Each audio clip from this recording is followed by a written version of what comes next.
भांड्याचं स्वरूप दर्शन होतं. म्हणजे खरा रंग तिथं काय आहे हे तिला तेव्हा कळतं. मला सांगा, त्या बाईचे अख्खा दिवस त्याच्यामध्ये जातो महाराज. अख्खा सकाळी ते भांड घासायला घेते, जेवण करून पुन्हा दुपारी त्या दिवशी झोपतही नाही, पुन्हा तेच करते, संध्याकाळपर्यंत तेच करते, रात्री नवरा आल्यावर त्यालाही त्याच कामाला लावते, वर आली तर त्याच कामाला लावते, पोरगी तेच काम करत असते, दुसऱ्या दिवशी सकाळी उठून पुन्हा तेच करते. आणि एवढं सगळं केल्यानंतर कधीतरी तिला त्याच्यातून त्या भांड्याचं मूळ रंग काय हे आज दिसायला लागतं. आता 15-20 वर्षाचा धुराची पुट, 15-20 वर्षाच्या धुराची पुट जर एकदम ती भांड घासून जात नाही, त्याच्यासाठी एवढे प्रयत्न करावे लागतात. तर भोगीत होता प्रबुद्धा अनादि जो, त्या अनादि काळाचा हा परिणाम एकदा पसायदान म्हणल्यानं जाईल कसं मला सांगाल?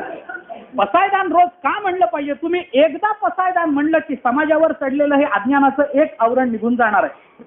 तुम्ही रोज जेवढं म्हणाल तेवढी ती पुट आवरण हळूहळू पसायदान म्हणणं रोज सकाळ संध्याकाळ श्रद्धापूर्वक, केवळ पाठ आहे म्हणून इकडं तिकडं बघत म्हणणं नव्हे. कोण चाललंय कोण आलंय, आपलं तोंडाला सवय झाली म्हणून आता विश्वात मके देवे सुरू झालं की आपण इकडं तिकडं बघत कोण आलं कोण गेलं किती वाजले हे बघत पसायदान म्हणायचं नाही. अंतःकरणामध्ये हे ज्ञानोबारायांचं हे म्हणणं सत्यतेत आलं पाहिजे अशी दृढ भावना करून ज्ञानोबारायांच्या शब्दावर आपल्या प्राणापेक्षा जास्त विश्वास ठेवून जर हे पसायदान आपण म्हणायला लागू तर एकदा म्हणण्यातून पसायदान त्या समाजावर आलेलं एक एक आवरण हे हळूहळू नष्ट होईल.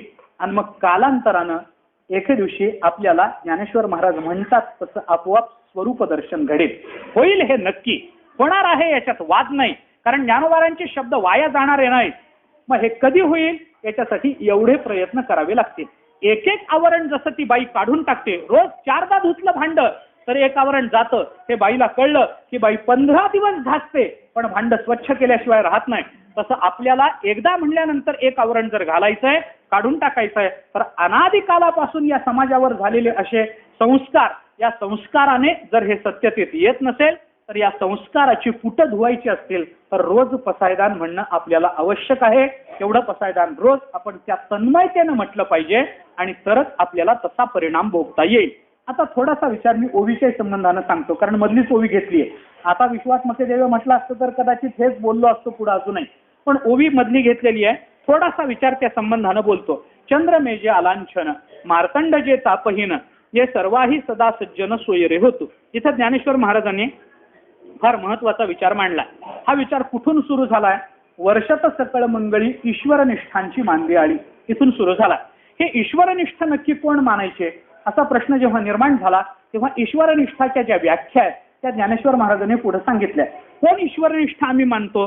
जे कल्पतरूंची आरव असतात, जे चेतना चिंतामणीचं अख्खं गाव असतात, जे अनवर ते जे काय बोलते आर्णव असतात, पियुषाचं बोलतं आर्णव असतात, त्यांना आम्ही ईश्वरनिष्ठ मानतो.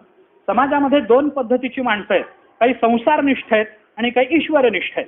संसारनिष्ठ माणसं कधीही कल्पतरूंची आरव नसतातच. संसारनिष्ठ माणसं चेतना चिंतामणीचं गाव नसतात. ते संसारनिष्ठ माणसं जे असतात ते पियुषाचं आर्णव नसतात. संसारनिष्ठ माणसं जी असतात ते चंद्रमे अलांछन चंद्रमा नसतो. मग हे कोण आहे? हे ईश्वरनिष्ठ आहे. ईश्वरनिष्ठ म्हणजे परमात्म्याला मानणारा एवढाच मर्यादित अर्थ करू नका. ईश्वरनिष्ठांची ज्ञानोबारांची या शब्दाची जी व्याप्ती आहे ती खूप मोठी आहे. ईश्वरनिष्ठ म्हणजे परमात्म्याशी एकनिष्ठतेने राहणारा एवढाच अर्थ त्याचा करायचा नाही. त्याचा विचार करताना हा अर्थ तिकडे जाऊ नये म्हणून ज्ञानेश्वर महाराजांनी हे सगळं केलंय. कारण ईश्वरनिष्ठ म्हणजे परमात्म्याशी अनन्य असणारा, परमात्म्याशी अनन्य असणारा म्हणलं की जीवनमुक्त. जीवनमुक्तापर्यंत हे प्रकरण गेलं तर मग पुढे आपल्याला त्याच्याकडून समाजामध्ये परिवर्तन घडेल असं मानता येत नाही. कारण ज्ञानेश्वर महाराजांनी पुढचे जे शब्द वापरले तेही तेवढेच महत्वाचे आहेत. अनवरत भूमंडळी भेटतू या भूता. हे जीवनमुक्ताचं कामच नाही महाराज. या भूतांना भूतमात्रांना अनवरत या भूमंडळावर भूमंडळावरच्या भूतमात्रांना अनवरत भेटत राहणं हे जीवनमुक्ताचं काम नाही. का नाही? कारण जीवनमुक्ताला स्वभिन्न असं भूतमात्र शिल्लक राहिलेलं नसतं. तो कुणाचा उद्धार करेल? जीवनमुक्ताला स्वपेक्षा वेगळं काही नाहीच आहे. तो असं म्हणतो हे जे सगळं आहे ते आता मीच आहे, हे सगळं आहे तो परमात्माच आहे. जनिवनी अवघा देव त्याच्या दृष्टीने आहे. मग त्याला पुन्हा कोणत्या भूतमात्राला उपदेश करायचा आहे, कुणाचं कल्याण करायचं आहे? तो म्हणतो कुणाचं कल्याण करायचं नसतं. का? कारण माझ्यापेक्षा कुणी वेगळं नाहीच आहे. सगळीकडे आहे तो एक परमात्मा आहे आणि परमात्म्याचं कुठं कल्याण करायचं असतं काय? नाही. मग अनवरत भूमंडळी भेटतू या भूता, याच्याने आपल्याला ईश्वरनिष्ठ म्हणल्याने आपल्याला जीवनमुक्त असा अर्थ आपण गृहीत धरू नये. याच्याकरता ज्ञानेश्वर महाराजांनी हे भूता परस्परे पडो मैत्र जीवांचे हे शब्द पुढे अतिव्याप्ती होऊ नये म्हणून मग आपल्याला हे शब्द वापरले. आता हे शब्द वापरले गोष्ट खरी. त्या अनवरत भूमंडळी भेटतू या भूता हे शब्द वापरले, पण ते अनवरत भूमंडळी या भूतमात्रांना भेटावेत काय त्यांचं अडलंय? ज्ञानेश्वर महाराजांनी मग त्याची कारण सांगितली. कारण त्यांचं अडलंय कारण ते कल्पतरुची आरव आहे. त्यांचं अडलंय कारण ते चेतना चिंतामणीचं गाव आहे. का त्यांचं अडलंय? कारण ते चंद्रमे अलांछन चंद्रमा आहे. त्यांचं अडलंय कारण मार्तंड तापहीन मार्तंड ते. सूर्याचं काय अडलंय मला सांगा ना. सकाळी उगवायचं काय अडलंय? तो नाही उगवला तर काय होईल? त्याला सांगा. त्याने असं म्हणावं माझं काय अडलंय तुम्हाला उगवून प्रकाश देण्याचं? तुमचा माझा संबंध काय? आपण त्याचं बिल भरतो काय? सूर्याचं महिन्याला बिल येतं काय आपल्याला? चंद्राचं बिल येतं काय आपल्याला? काय अडलं त्यांचं सांगा ना. एकच आहे, त्यांचं अडलं आहे किंवा नाही याचा विचार करण्यापूर्वी उद्या सकाळी जर सूर्याने असं ठरवलं माझा यांचा काही संबंध नाही, माझं काय अडलंय यांच्या वाचून मी उगवणार नाही, तर त्याला काय म्हणायचं हे नंतर, त्याचा परिणाम काय होईल हे नंतर ठरवा. पण उद्या जर सूर्य उगवला नाही तर सूर्य राहणार नाही हे ध्यानात घ्या. तो सूर्यच राहणार नाही. महाराज ज्ञानोबारांचं काय अडलं होतं गीतेवर टीका करायचं? काय अडलं होतं त्यांना? काय त्यांची भाजी भाकरी बंद झाली होती? हरिपाठ निर्माण करण्या वाचून ज्ञानोबारांचं काय अडलं होतं? नसता ज्ञानेश्वरीची निर्मिती नसती केली काय बिघडलं असतं? तुकोबारांचं काय अडलं होतं? एवढं 13 दिवस निश्चक्र उपवास करून ते सगळे अभंग कोरडे वर काढायचं काय अडलं होतं? बुडवले तर बुडू दे. अनेक अभंग कालाच्या ओघामध्ये तुकोबारांच्या मुखातून निघालेले कोणी लिहून न घेतल्यामुळे तसे तर गेलेही असतील. कुणाला माहिती? तुकोबारायांच्या मुखातून क्षणाला वाक्य बाहेर पडत होतं. तुकोबारायांच्या मुखातून क्षणाला अभंग बाहेर पडत होते. ते अभंग सगळेच लिहून घेतले असतील असं नाही. त्यामुळे काही अभंग तुकोबारायांच्या मुखातून बाहेर पडले. शब्द आकाशाचा गुण आहे, आकाशामध्ये विलीन झाले, गेलेही असतील त्या वेळेला. तुकोबारायांना रामेश्वर भट्टाने, बरं तुकोबारायांचं हृदय इतकं मवाळ आहे, कोणी अंगावर उकळतं पाणी पडलं तर जाऊ दे काय करायचंय असं म्हणणारे तुकाराम महाराज अभंग बुडवल्यावर 13 दिवस कशाला उपवाशी बसून राहिले? म्हणायचं जाऊ दे, गेले तर गेले, ते नाहीतरी माझे नाव नव्हते. तुका म्हणे बोल माझा बोलतो विठ्ठल, हे माझं नव्हतंच आहे, हे देवाचं आहे, बघू देवाचं देव बघून घेईल, माझं काही गेलं नाही. हे जर तुकाराम महाराजांनी म्हटलं असतं तर बिघडलं काय? तुकाराम महाराजांनी अभंग केले नसते काय बिघडलं असतं? ज्ञानेश्वर महाराजांनी ज्ञानेश्वरी सांगितली नसती काय बिघडलं असतं? त्या काय बिघडलं असतं हा परिणाम नंतर आहे. खरं सांगतो मी आपल्याला, जर तुकाराम महाराजांनी 13 दिवस उपवास करून अभंग आपल्या सारख्यांच्या हातात दिले नसते तर त्याच्या पुढे बीजेची वारी भरली नसती हे खरं. जर ज्ञानेश्वर महाराजांनी गीता एवढी सोपी करून आपल्याला सांगितली नसती तर ज्ञानोबारायांची कार्तिक वारी भरली नसती हे तेवढंच खरं. का भरली? अरे त्याच्याने तर ते आपल्याला कळाले. काय त्यांचं अडलं होतं? काही अडलं नव्हतं. त्यांचा स्वभाव आहे, दुसरं काही कारण नाही. महाराज त्यांचा स्वभाव आहे आणि त्यांचा हा स्वभाव कळावा म्हणून काय अडलंय त्यांचं? अनवरत भूमंडळी भेट. अरे अडलंय असं म्हणू नका. ते चंद्रमे अलांछन चंद्रमा आहेत, ते मार्तंड तापहीन मार्तंड आहेत ते, असं म्हणून ज्ञानोबारायांनी त्यांचं चिंतन पुढे केलेलं आहे. या चिंतनामध्ये अलांछन चंद्रमा म्हणजे काय, तापहीन मार्तंड म्हणजे काय, म्हणजे डाग न पडलेला चंद्रमा. ज्ञानेश्वर महाराजांनी पुष्कळ त्याचं वर्णन केलंय. मला ते सांगायचं नाही, मला थोडंसं पुढचं बोलायचं. ते त्या डाग न पडलेला चंद्र आहे पण त्याच्यावर डाग पडलाय. चंद्र संपूर्ण एखादे वेळ ते सदापुरते. ज्ञानोबारांनीच केलेलं चिंतन आहे की नाही. चंद्राच्या कला कमी जास्त होतात. संत मात्र नित्य पौर्णिमेचा चंद्र असतात. त्याच्यामध्ये काय पौर्णिमेच्याही पलीकडे जाऊन एक 17वी कला आहे. 17वी जीवन कला किंवा तिला अमृत कला किंवा तिला 16वी कला असे म्हणतात. 15 कला रोज आहेत. एकेका कलेने चंद्र वाढत जातो. पण 15 कला पूर्ण झाल्या की पौर्णिमा येते. पौर्णिमेला चंद्र पूर्ण असतो. पण पौर्णिमेच्या 15 कला झाल्यानंतरही एक 16वी कला असते. त्याला अमृत कला असं म्हणतात, त्याला जीवन कला असं म्हणतात. ती कला ती संतांजवळ, अमृत कला ही संतांजवळ, जीवन कला ही संतांजवळ. ती कला ते म्हणून चंद्र एखाद्या वेळेस हे सदापुरते परिपूर्ण असतात. ज्ञानेश्वर महाराजांनी पुष्कळ तुलनेने तो विचार मांडला. ते हिमालयाचा विचार केला, गंगेचा विचार केला, वगैरे वगैरे सोडून द्या. डाग न पडलेला चंद्रमा म्हणजे दोषरहित असा चंद्र. मार्तंड जे तापहीन, मार्तंड शब्द वापरला म्हणजे अगदी 12 वाजताचा डोक्यावर आलेला सूर्य पण तापहीन नसलेला असा हा सूर्य आहे, हेही ज्ञानोबराय बोलतात. पुढचा विचार आपल्याला करायचा, हे नेहमी सांगितलं जातं. पुढचा विचार आपल्याला करायचा आहे की हे काय त्यांनी हे करावं. अनवरत भूमंडळी भेट तू या भूता, हे भेटत जावं म्हणजे काय करावं. ज्ञानोबरांनी त्याचा विस्तार पुढे केलाय. जे सर्वाही सदा सज्जन सोयरे होते, त्यांनी भेटावं म्हणजे काय करावं, त्यांनी सोयरं व्हावं. सर्वाही सदा सज्जन सोयरे, हे 4 शब्द सकार आहेत. सकाराचे हे 4 शब्द आहेत. कुठले कुठले शब्द आले पुन्हा एकदा आपण लक्षात घ्या. जे सर्वाही सदा सज्जन आणि सोयरे हे 4 शब्द आहेत. गंमत अशी आहे की हे 4 शब्द वेगवेगळे आले तर ते कुणाच्याही ठिकाणी दिसतात. ते कुणाच्याही ठिकाणी दिसतात. मी आपल्याला थोडंसं सांगतो. सर्वाही सदा सज्जन सोयरे होतो. सर्वाही सगळ्यांना मिळणार एक असू शकतं की नाही. सगळ्यांना नेहमी उपलब्ध असणारी हवा सगळ्यांना नेहमी उपलब्ध आहे ना, नेहमी उपलब्ध. बरं, सदा असणारं तत्व आहे की नाही, ब्रह्म सदा आहे की नाही, आहे. बरं, सज्जन आहेत की नाही या जगामध्ये, आजही आहेत. म्हणून तर जगतामध्ये अजूनही पाऊस पडतोय, उन्हाच्या वेळेला ऊन पडतंय. अजूनही जगामध्ये काही सज्जन आहेत, नाही असं नाही. बरं, सोयरे या जगात आहेत की नाही, आहेतच ना महाराज. त्यांच्यामुळे तर चाललंय जग. म्हणजे सोयरे आहेत, सज्जन या जगतामध्ये आहे. सदा राहणारं काही तत्व आहे. सर्वांना सर्व कालामध्ये उपलब्ध असणारं असंही तत्व या जगतामध्ये आहे. पण या 4ही गोष्टी एकत्रित आल्यानंतर येणारं काय हे सांगा. जे सदा असावं, जे सर्वांसाठी असावं, जे सज्जन असावं आणि जे सोयरं वाटावं, असं या जगात काय सांगा. काही गोष्टी सदा आहेत पण सज्जन नाहीत. काही गोष्टी सदा आहेत पण सज्जन नाहीत. मी उदाहरण आपल्याला सांगतो. काही गोष्टी सोयरे आहेत, काही लोक सोयरे आहेत पण सज्जन नाहीत.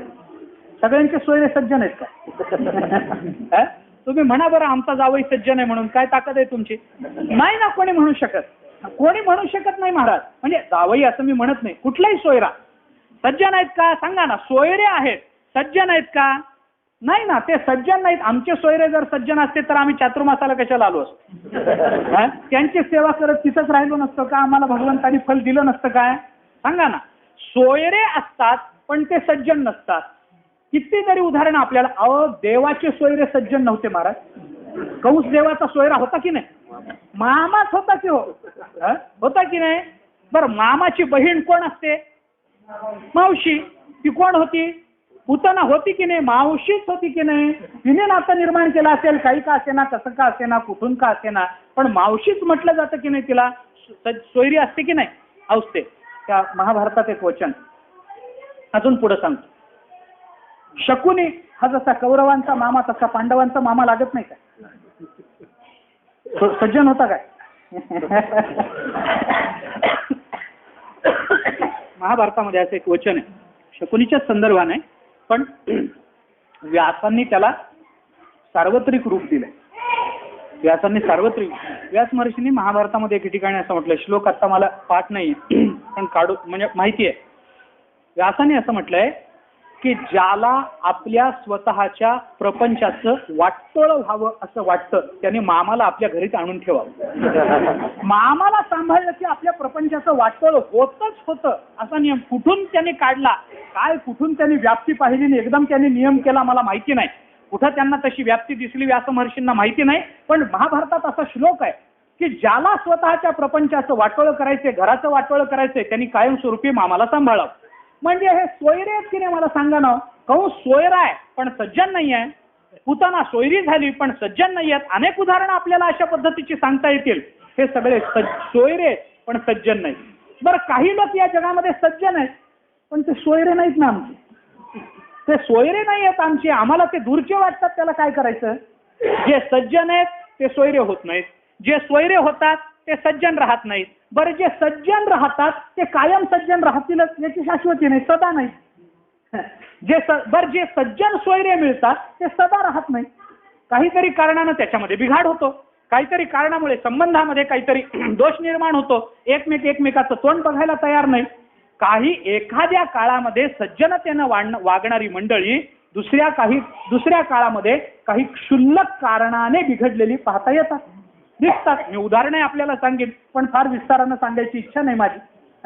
सज्जन असतो मनुष्य, पण काहीतरी त्याला असं वाटतं आणि तो बिघडतो म्हणजे कुठल्या तरी नादाला लागतो, काहीतरी करतो, बिघडतो, व्यसन लागतं त्याला. चांगला मुलगा असतो पण संगती वाईट मिळते, पूर्व प्रारब्ध त्याचं काहीतरी दोषास्पद असेल तर ते उदयाला येतं आणि मनुष्य बिघडतो. उदाहरणं तशी आपल्याला सांगता येतील नाही असं नाही.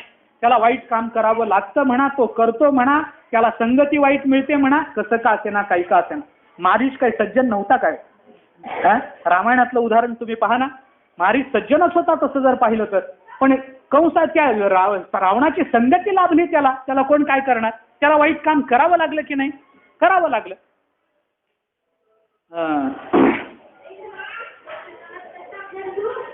पंचतंत्रात आहे, असंग संग दोषेण साधवो यांती विक्रियाम दुर्योधन प्रसंगेण भीष्मो गोहरणे गतः. पंचतंत्रात आलं. पंचतंत्र काय आहे? असंग संग दोषेण साधवो. माझा मुद्दा इथंच आहे. तुकाराम महाराजांनी वापरलेले शब्द याच अर्थाचे. तुकाराम महाराजांनी सांगितलं, ढेकणाच्या संगे हिरा जो भंगला, कुसंगे नाडला कोण? साधू शब्द वापरला. हो, अडचण इथं आहे. सामान्य माणूस कुसंगे नाडला तर वाईट वाटायचं किंवा आश्चर्य वाटायचं कारण नाही. साधू बिघडावा का? की ज्याला जगानं साधुत्व दिलेलं आहे, जगानं ज्याचं सज्जनत्व मान्य केलेलं आहे, त्याने बिघडावं का? भीष्माचार्यांसारखा सज्जन पुरुष त्यांनी विराटाच्या घरी गाई चोरायला जावं का? सांगा ना, महाभारतातलं उदाहरण आहे की नाही? भीष्माचार्य जे कधी खोटं आचरण करत नाहीत, खोटं बोलत नाहीत, असत्याची बाजू घेत नाहीत, ते भीष्माचार्य विराटाच्या घरी गायी चोरायला गेले. ज्या वेळेला पांडव अज्ञातवासामध्ये विराटाच्या घरी राहिले होते, ज्या वेळेला अर्जुन बृहन्नडेच्या रूपामध्ये, भीम बल्लवाच्या रूपामध्ये वगैरे वगैरे ते सगळे तिथं राहिले होते, त्यावेळेला तिथं त्या भीष्माचार्य कौरवांचं आक्रमण झालं आणि विराटाच्या घरच्या गायी कौरवांनी चोरल्या.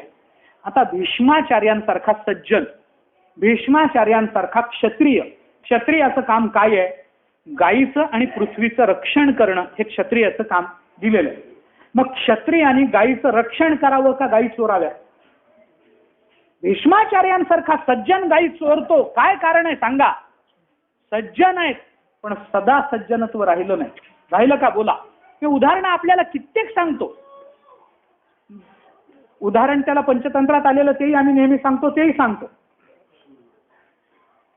धर्मराज युधिष्ठिर सज्जन आहे की नाही? खोटं बोलायचा प्रसंग आला की नाही?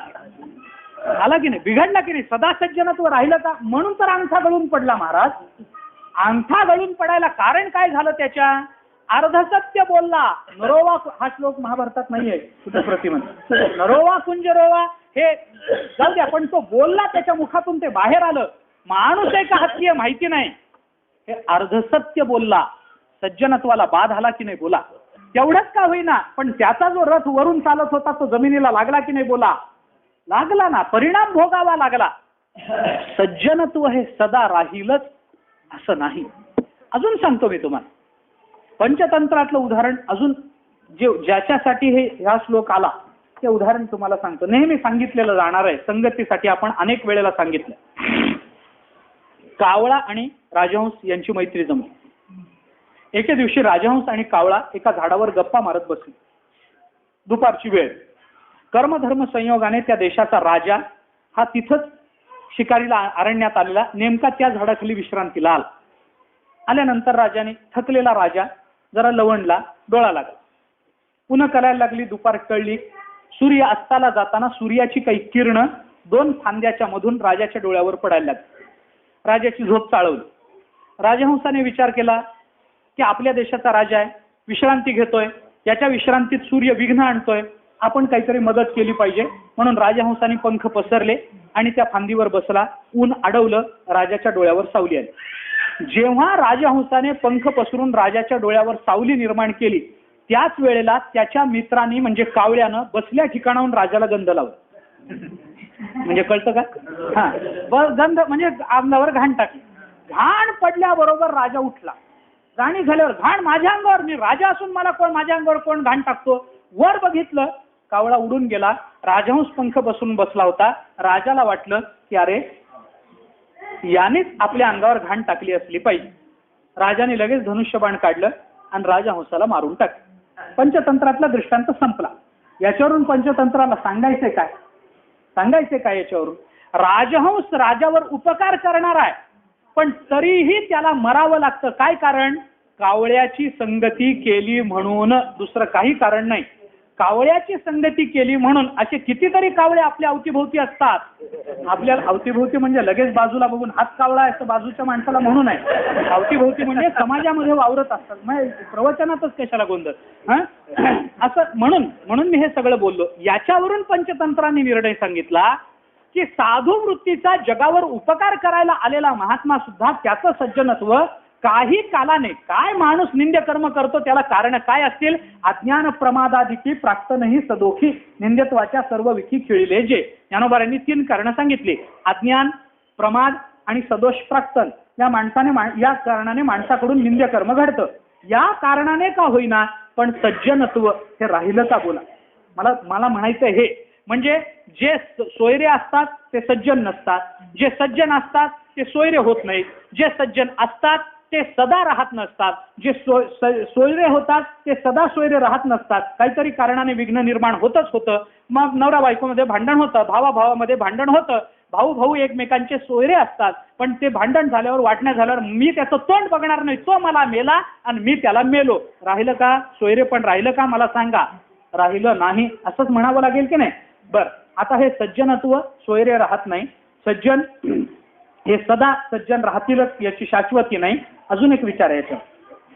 सज्जन हा नेहमी सर्वांसाठीच सज्जन राहील अशी काही शाश्वती नाही. मी माझ्या मुलांच्या बाबतीत सज्जन आहे. सज्जनता म्हणजे काय? लोकांनी आपल्याला त्रास दिला तरी आपण त्याच्या कल्याणाचं चिंतन करणं, याला सज्जनता म्हणा. मग असं जर असेल तर मी माझ्या मुलांच्या बाबतीत सज्जन आहे. मुलांनी मला लाथा मारल्या तरी मी त्यांना जीव घालतोच आहे. मुलांनी माझे केस ओढले तरी मी त्यांचं कौतुक करतोच आहे. मुलांनी मला घराबाहेर हाकलून दिलं तरी मी चातुर्मास झाल्यावर तिथंच जातोय. म्हणजे हे चालूच आहे की नाही? म्हणजे माझी सज्जनता ही सर्वांसाठी नाही ना, सगळ्यांसाठी सज्जनत्व पाहिजे हो. अंगावर उकळतं पाणी टाकणाऱ्यासाठी तीच सज्जनता आहे. आणि त्यांचा गुरुमंत्र घेत त्यांचा अनुग्रह स्वीकारणाऱ्या संताजी तेल्यासाठी ही तीच सज्जनता आहे का नाही? बोला. सर्वांसाठी सज्जनता आहे का? मी माझ्या परिवारासाठी सज्जन आहे, जास्तीत जास्त मी माझ्या गल्लीसाठी सज्जन आहे, जास्तीत जास्त मी माझ्या देशासाठी सज्जन आहे. पुढं माझी सज्जनता थांबली ना, माझी सज्जनता माझ्या परिवारापुरती मर्यादित आहे. सर्वाही सज्जन मी होऊ शकत नाही. कुणासाठी सज्जन झालं पाहिजे? ज्यांनी पाठीवर असूड ओढले त्यांच्यासाठी तेवढाच सज्जन आहे, आणि ज्यांनी त्यांना खाऊ घातलं त्यांच्यासाठी तेवढाच सज्जन असेल तर सर्वाही सज्जन, सर्वाही सोयरा झाला पाहिजे. आणि सर्वाही सज्जन होणारं कोण आहे सांगा? सोयरे, सदा, सर्वाही, सज्जन हे 4ही शब्द जेव्हा एका केंद्रात येतात त्याला संत म्हणतात. म्हणून तो ईश्वरनिष्ठ समजा, हे सगळं आपण लावून घेतलं पाहिजे. तो ईश्वरनिष्ठ समजा. आणि असा जो ईश्वरनिष्ठ आहे की सर्वाही, सदा, सज्जन, सोयरा हे 4ही सकारवाचक, सकार असणारे शब्द, सकारी शब्द हे एकत्र आले पाहिजेत तर तो ईश्वरनिष्ठ. आणि असा जो ईश्वरनिष्ठ असतो तोच अनवरत भूमंडळी या भूतमात्रांना, या भूमंडळावर अनवरत भेटत राहू शकतो. नाहीतर इतरांना हे होणार नाही. म्हणजे पुन्हा तेच आहे, सदा जे सर्वांसाठी असतात ते सज्जन नसतात, जे सर्वांसाठी सज्जन असतात ते सदा नसतात, आणि सर्वांसाठी सदा सज्जन असणारे सोयरे होत नाहीत. मग सर्वांसाठी सदा सज्जन, सोयरे असे फक्त ज्ञानोबाराय होऊ शकतात, असे फक्त तुकोबाराय होऊ शकतात. तुकोबाराय आपले सोयरे, तुकोबाराय आपल्या फार जवळच्या नात्यातले. आपल्याला वाटणार नाही कदाचित, पण मी त्यांचं आपलं नातं आपल्याला सांगतो. तुकोबाराय आपल्या फार जवळच्या नात्यात आहेत, फार जवळच्या नात्यात. आणि म्हणून कदाचित हा नियमच आहे काय माहित नाही, पण सज्जनाच्या पोटी किंवा नात्यात सगळेच सज्जन होत नाहीत. म्हणून कदाचित आपण सज्जन झालो नसतो, कारण तुकोबाराय सज्जन नात्यात आहेत ना आपल्या. काय नातं आहे तुकोबारायांचं ना आपल्या? मी उदाहरण सांगतो. 2 सख्खे भाऊ आहे. सख्खे भाऊ, या दोघांमध्ये नातं आहे की नाही? भावाचं नातं आहे. नातं आहे काय समान आहे या दोघांमध्ये? काहीतरी एक समान लागतं की नाही? दोघांमध्ये काहीतरी एक समान धागा लागतो, तेव्हा ते दोघे एकमेकांचे नातेवाईक होऊ शकतात. 2 सख्ख्या भावामध्ये दोघांचाही बाप एक आहे, समानता आली की नाही? आली. दोघांची आई एक आहे, आली की नाही समानता? दोघांची बहीण एक आहे, समानता आली की नाही? म्हणजे याचं जे आहे तेच त्याचं ते आहे. याचा जो बाप आहे तोच त्याचा बापच आहे, तोच त्याचा बाप आहे, वेगळा नव्हे. त्याचं याचं एकच काहीतरी समान असलं तर त्या दोघांमध्ये नातं आलं. तसं तुकोबार आहे आणि आपण, आपल्यातही नातं आहे, जवळचं नातं आहे, सख्खं नातं आहे. काय नातं आहे? तुकोबारायांच्या अंतःकरणात राहणारा जो परमात्मा, तोच परमात्मा आमच्याही अंतःकरणात राहतो. सख्खं नातं आलं की नाही? तुकोबाराय आपल्या सख्यात येतात, ज्ञानोबाराय आपल्या सख्यात येतात, म्हणजे आपले सोयरे झाले की नाही? तुकोबाराय सोयरे, सदा सोयरे, सज्जन सोयरे, सर्वासाठी सोयरे. तुकोबारायांनी असं काही म्हटलं नाही की देहूतल्या लोकांसाठीच मी हे करतो म्हणून. अरे जगाच्या कल्याणाची अपेक्षा महात्म्यांच्या अंतःकरणात असते महाराज. म्हणून सर्वाही सदा सज्जन सोयरे होतू हे जे वर्णन केलंय इथं संतत्व आहे. आणि हे संतत्व काय करतं? अनवरत भूमंडळी या जगात या भूमंडळावर अनवरत भूतमात्रांना भेटत राहतं. आणि असं या भूमंडळावर अनवरत भूतमात्रांना जे सदा सर्वाही भेटत राहतात, सज्जन म्हणून भेटत राहतात, सोयरे म्हणून भेटत राहतात, तेच ईश्वरनिष्ठ असतात. असे जे ईश्वरनिष्ठ त्यांची मांदियाळी एकत्र जमावी, अशा ईश्वरनिष्ठांपैकी एक म्हणून गुरुजींचं नाव आपल्याला घेता येईल. या गुरुजींच्या पुण्यतिथीसाठी म्हणून प्रतिवर्षी हा कार्यक्रम आयोजित केला जातो. त्यांच्या चरणी आपली भावांजली समर्पित करण्याकरता त्यांच्या ठिकाणी असणाऱ्या संतत्वाचा विचार या पसायदानाच्या माध्यमातून थोडासा केला की झालेली सेवा त्यांच्या चरणी समर्पित करून, नामदेव यांच्या चरणी, भगवंताच्या चरणी समर्पित करून कुंडली कवरदार